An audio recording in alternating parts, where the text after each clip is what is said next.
Alhamdulillah, bersyukur kita kepada Allah Subhanahu wa taala kerana pada malam ini sekali lagi kita dipilih untuk sama-sama menyambung pelajaran kitab Ihya Ulumuddin karya Hujjatul Islam Imam Al-Ghazali. InsyaAllah malam ini kita akan berbicara tentang ilmu falsafah.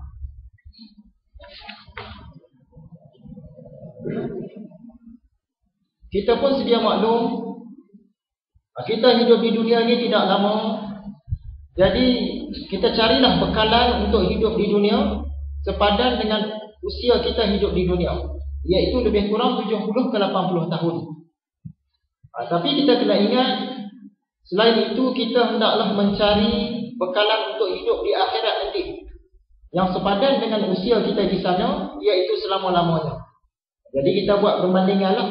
Nak cari bekalan di dunia untuk hidup 70-80 tahun, nak cari bekalan hidup di akhirat, bekalan untuk selama-lamanya. Yang mana yang kita nak lebih? Kemudian kita pun sedia maklum, nikmat berjuang, berkorban dan bersusah payah kerana agama Allah ini hanya ada di dunia.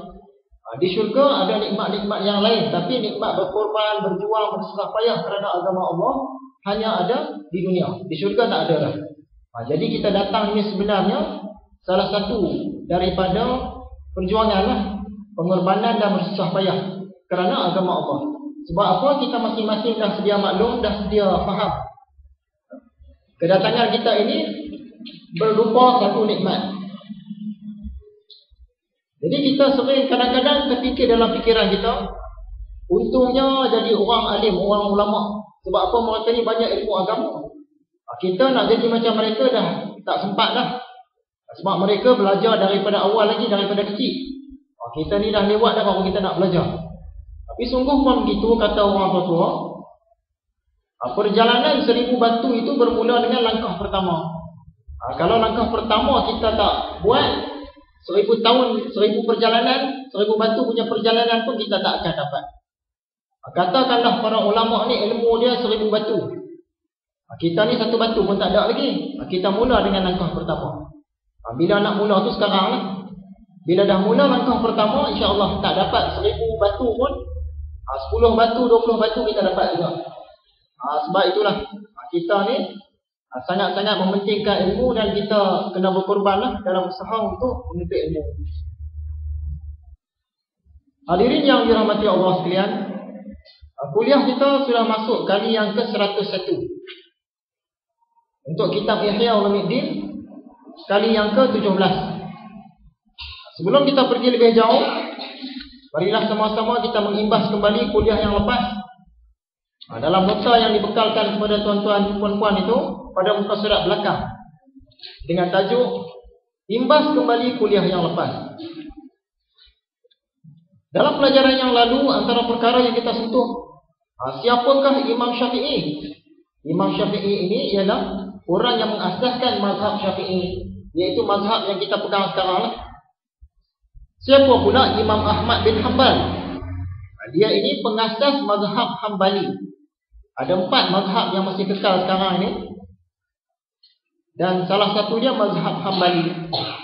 Siapa Imam Hanbal ni? Dia anak murid kepada Imam Syafi'i. Imam Syafi'i pula dia anak murid kepada Imam Maliki. Sungguh pun mereka saling guru dan saling anak murid, tapi masing-masing ada aliran tersendiri. Tak ada masalah. Kemudian kita ada juga menyentuh tentang beberapa orang ulama sufi. Contohnya Syaiban, si penggembala, Ma'ruf Al-Karqi, Junaid Al-Baghdadi dan Sirri As-Saqati. Semua ni peringkat wali Allah lah ni.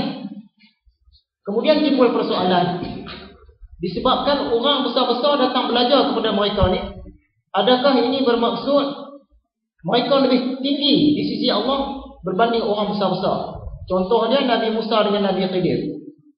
Nabi Musa dia belajar dengan Nabi Khidir, adakah Nabi Khidir lebih daripada dia? Jadi jawapan dia, Nabi Musa tetaplah lebih daripada Nabi Khidir. Cuma Nabi Khidir dia lebih bahagian itu saja. Ya? Begitu juga dengan Syaiban dengan Imam Syafi'i. Antara penggembala kambing tadi dengan Imam Syafi'i, siapa yang lagi hebat? Hebatlah lagi Imam Syafi'i. Begitu juga dengan Uwais Al-Qarni yang namanya tidak terkenal di bumi tapi terkenal di langit. Berbanding dengan Sayyidina Ali. Nabi Muhammad suruh Sayyidina Ali pergi jumpa dengan Uwais, minta pula Uwais tolong doakan Sayyidina Ali. Sungguh pun begitu, Sayyidina Ali tetaplah lebih hebat daripada Uwais Al-Qarni. Seterusnya, apakah ilmu kalam? Ilmu kalam ni antara ciri dia ialah ilmu yang menggunakan dalil-dalil akal fikiran dan kata-kata dalam mencari kebenaran. Ada beberapa mazhab dalam ilmu kalam ni, antaranya mazhab Asy'ariyah, Maturidiyah, Mu'tazilah, Murji'ah, Qadariyah, Jabariyah dan lain-lain. Kita berada dalam aliran yang mana? Kita berada dalam aliran Asy'ariyah dan Maturidiyah. Kita belajar sifat 20, sifat 13 tu dalam Asy'ariyah dan Maturidiyah lah. Bagus ke tidak ilmu kalam ni? Memang bagus. Dia dapat selamatkan kita daripada tersembah selain daripada sembah Allah. Sungguh pun begitu, Imam Ghazali dia tak galakkan kita hanya berterusan dalam ilmu kalam. Sebab apa? Ada lagi ilmu yang lebih daripada itu, iaitu ilmu tasawuf. Secara khususnya disebut ilmu mukasyafah. Kita juga ada menyentuh Al-Quran ini lengkap ke sempurna? Ringkas jawapan dia, Al-Quran ini sempurna. Seterusnya, ilmu Nabi Khidir. Ilmu Nabi Khidir yang confirm ialah dia dapat tahu apa yang akan berlaku. Ilmu-ilmu lain tak confirm. Yang tu ilmu dia. Kemudian kita ada buat tamsilan antara tauhid, fiqh, tasawuf. Apa maksud tauhid, apa maksud fiqh, apa maksud tasawuf? Tauhid ni maksud dia nak kenal. Fiqh ni cara-cara, dan tasawuf nak bagi cantik. Kita ambil contoh dalam kuliah yang lepas, orang menjala ikan. Dari segi tauhidnya dia kena kenal yang mana jala, yang mana tempat ada ikan. Dari segi fiqhnya dia kena tahu cara menggunakan jala. Dari segi tasawufnya dia kena berlatih bagi cantik balingan jala dia supaya boleh dapat banyak ikan.